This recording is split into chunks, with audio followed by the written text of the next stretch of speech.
క్రైస్తలో ఈరోజు దేవుని యొక్క వాగ్దానము ద్వితీయోపదేశకాండము 2వ అధ్యాయం 7వ వచనం. నీ దేవుడైన యెహోవా నీకు తోడై ఉన్నాడు, నీకేమీ తక్కువ కాదు. దేవుడి వాక్యం నించుగాక. ఆమేన్. అవునండి, ఈరోజు ఏ విషయంలో తక్కువైంది, తక్కువ అవుతుంది అని నువ్వు బాధపడుతున్నావో, నీ దేవుడైన యెహోవా నీకు తోడై ఉన్నాడు కాబట్టి నీ లైఫ్లో నువ్వు ఎదుర్కొంటున్న స్థితిలో ఏది తక్కువ కాదండి. నీ ప్రతి అవసరత తీరుస్తాడు. క్రీస్తు మహిమలో నీ అవసరత తీరుస్తానని వాగ్దానం చేశాడు.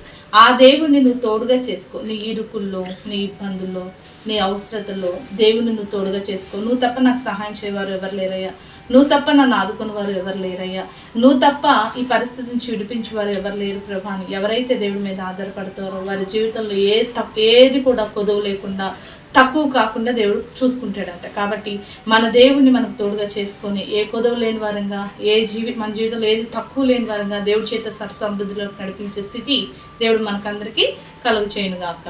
ఆమేన్. ప్రార్థన చేసుకుందామండి. సకల ఆశీర్వాదాలు కారణభూతుడైన మా ప్రియ పరలోక తండ్రి యొక్క ప్రార్థనలు ఇస్తున్న ప్రతి బిడ్డని జ్ఞాపకం చేసుకో.